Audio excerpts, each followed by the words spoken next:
예, 그럼 오늘 바로 이제 다시 그 첫 번째 문제로 바로 시작을 하도록 하겠습니다. 오늘 첫 번째 문제는 황폐 계류에 대한 그 문제가 되겠는데,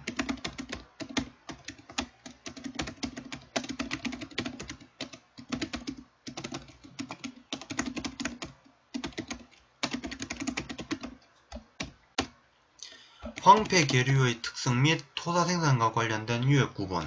그러니까는 토사 생산 구역하고 토사 유가 구역, 그 다음에 토사 퇴적 구역, 예, 이렇게 그 세 가지로 구분을 해서 이제 간략하게 이제 설명을 해주면서 거기에 따라서 이제 거기에 대응되는 이제 공법들, 이제 간략하게 이제 그 사례 위주로 해서 이제 설명을 드리는 방식으로, 예, 그렇게 답안을 전개해 나가면 될 것 같습니다.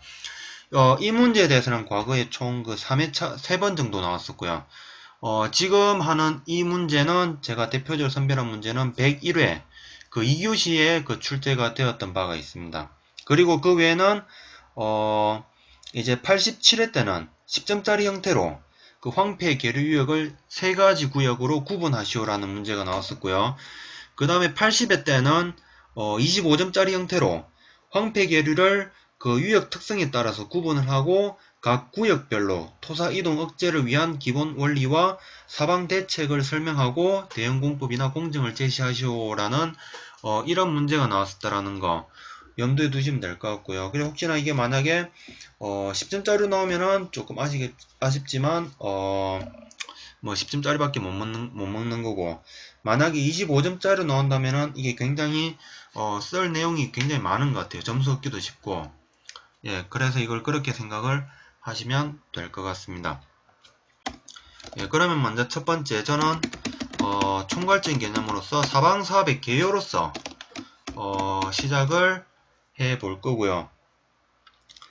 여기에 대해 첫 번째 내용은 황폐지를 복구하고 산지의 붕괴, 그리고 토사와 유목의 유출, 그 다음에 모래의 날림 등을 방지하기 위해서 공작물을 설치를 하거나 식물을 식재 파종 녹화하는 사업을 사방사업이라고 한다라고 먼저 첫 번째 설명을 해주고요.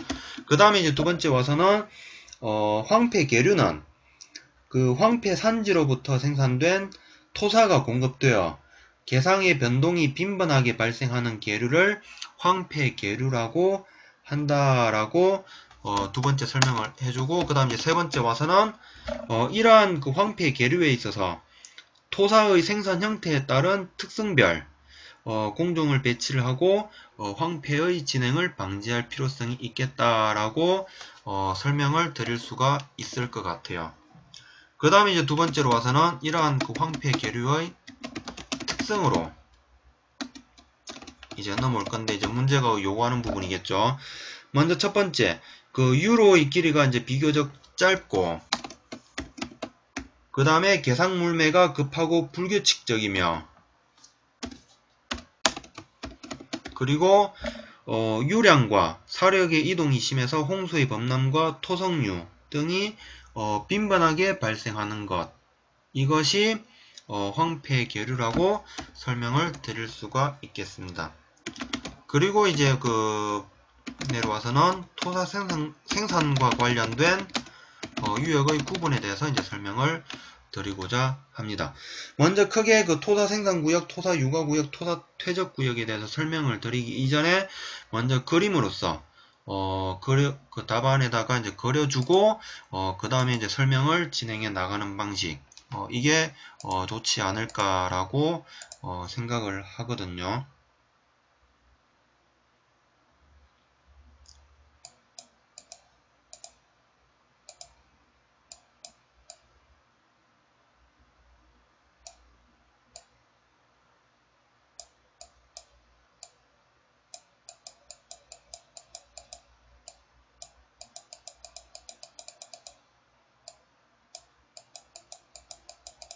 이게 그 토사에 대한 생산이 되는 그런 형태가 되겠고, 그 다음에 이제 하류 지역에서 이제 이렇게 이제 지류가 이제 갈라지는 형태.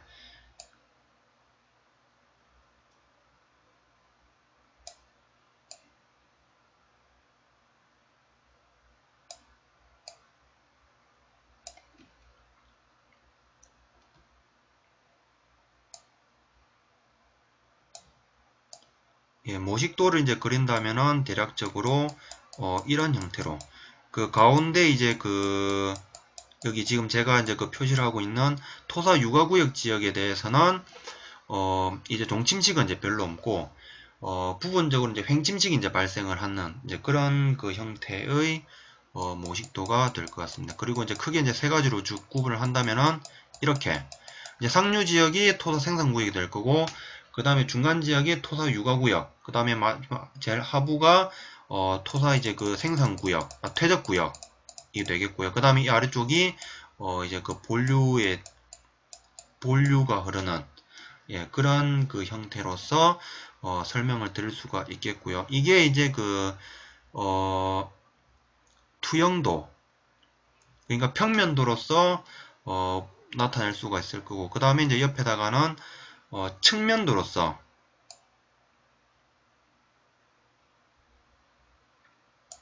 설명을 드릴 수가 있겠는데, 여기 하부에 이제 토사가 이제 퇴적되는 구역, 이게 이제 본류가 되겠고요. 여기 말하는. 그 다음에 여기가 이제 상부 지역으로서 이제 토사가 이제 생산되는 구역. 예, 그러니까는 여기가 토사 생산 구역이 되겠고요. 그 다음에 이 중간 지점이 토사 육아 구역.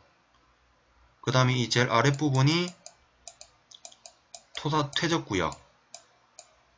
예, 이렇게 3등분을 해서 예, 그림을 그려주고, 그 다음에 이제 본격적인 설명 형태로 가는 형태로 답안을 작성하시면 될 것 같습니다. 그럼 이제 그림은 지금 이렇게 보시면 되겠고요.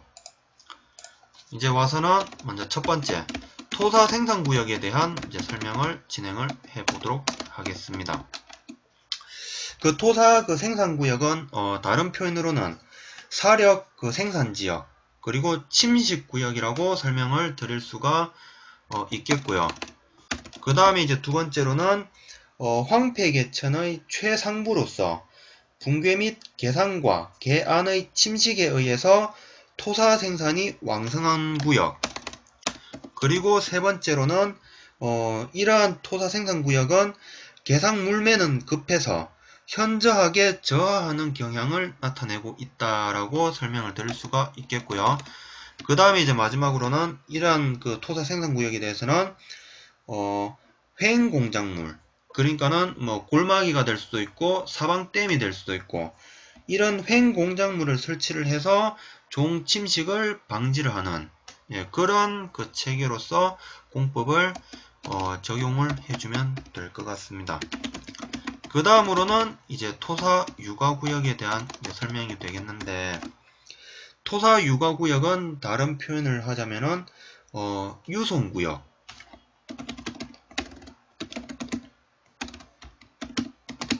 그리고 무작용 지대로 설명을 드릴 수가 있겠고요. 그 다음에 이제 두 번째로는 상류로부터 흘러 들어온 토사를 그대로 하류로 흘러보내는 형태, 예, 이런 형태를 나타내고 있고, 그 다음에는 협곡상의 구조를 나타내고 있고요. 그 다음에는 이러한 현저한 퇴적이나 쇄굴이 일어나지 않는 동적인 평형을 이루는 지역이라고 설명을 드릴 수가 있겠습니다. 그러면 이러한 토사 육아구역에 대해서 어떠한 공종을 설치하는 게 낫겠느냐라고 또 이제 부연 설명을 해주자면은, 우선 종공작물, 그러니까는 기승마기가 가장 대표적이 되겠죠. 우선 횡침식을 방지를 해야 되기 때문에 기습 하류가 유수해서 토사가 지속적으로 침식이 되고 유실되는 것을 막기 위해서 기승마기와 같은 좋은 공작물을 설치를 해주고, 그 다음에 이제 바닥막이라든지 이런 유속을 완화를 시켜줄 수 있는 횡공작물을 병행해서 설치를 해주는 것이 효과적이다라고 설명을 드릴 수가 있겠습니다. 그리고 이제 마지막으로는 이제 토사 퇴적 구역으로 이제 설명을 드릴 건데, 먼저 첫 번째, 선상지를 형성하는 황폐계천의 최하부라고 설명을 드릴 수가 있겠고요. 그 다음에 이제 두 번째로는 개상 물매가 완만하고 개폭이 넓은 것이 특징이라고 설명드릴 수가 있겠습니다. 그리고 이제 세 번째로는 이러한 이제 토사 퇴적 구역에 있어서는 난류라든지 유수가 이제 집중됨으로 인해 가지고 2차 침식의 우려가 있다라는 것. 그리고 이제 네 번째 와서는 이제 여기에 대해서 그러면은 어떠한 대책을 강구를 해야 되느냐. 거기에 대해서는 유로를 고정을 하고 그 다음에 안정시키기 위한 좋은 공작물을 시공을 한다. 그 중에서도 가장 대표적인 게 모래막이가 될 수 있겠다라고 설명을 드릴 수가 있겠습니다.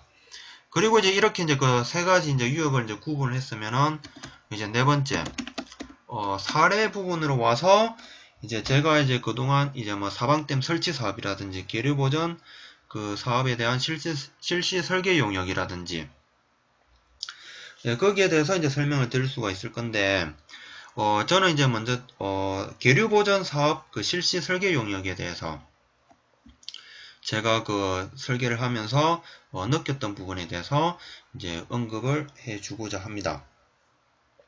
먼저 첫 번째, 이제 상류에 대해서 이제 물매가 이제 급한 지역에 대해서는 이제 안반 이제 집안 이제 견고한 안반 지역을 골라서 이제 사방댐을 설치를 하고 만약에 이제 굳이 사방댐이 이제 사방댐까지는 앉힐 필요가 없다라고 가정을 할 때는 이제 골막이를 이제 설치를 한다든지 이렇게 대응을 했고 그 다음에 이제는 이제 두 번째 토사 유과 지역 그러니까 토사의 그 유과 현상이 발생하는 구간에 대해서는 이제 바닥막이로서 물매를 이제 완만하게 이제 해주면서 이제 기승막이로서 이제 그 횡침식을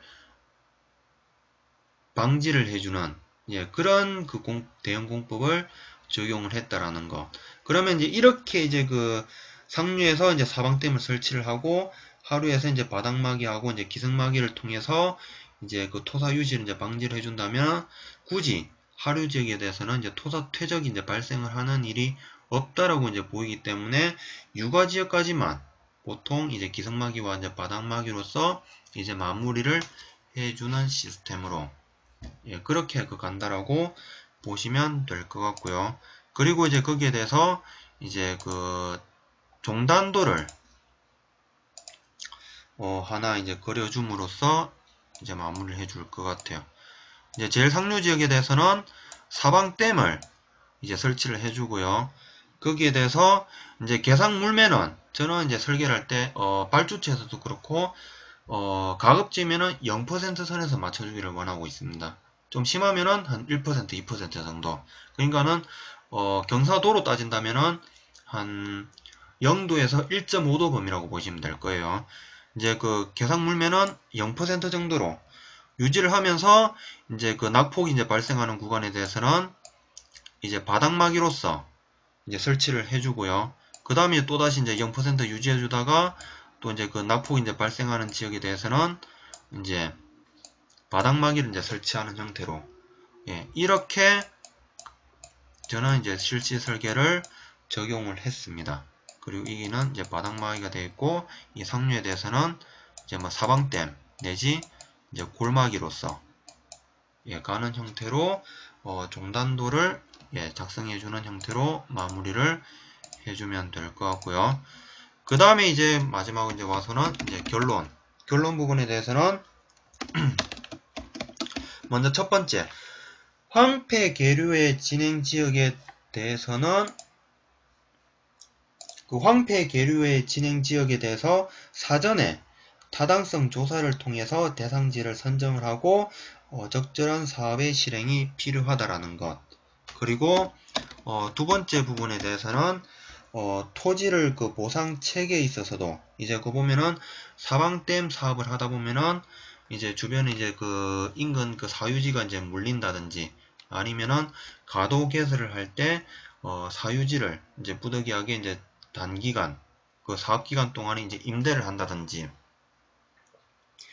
그런 부분에 대해서는 이제 그 보상을 해줘야 되는데 그 부분에 대해서는 토지 보상 체계에 있어서도 적극적인 현장 설명회 등을 통해서 원만한 해결을 하고 부동의가 발생하지 않도록 하면서 사업이 진행될 수 있도록 그 노력이 필요하다라고 저는 이 문제에 대해서 이렇게 마무리를 지어줄 것 같습니다.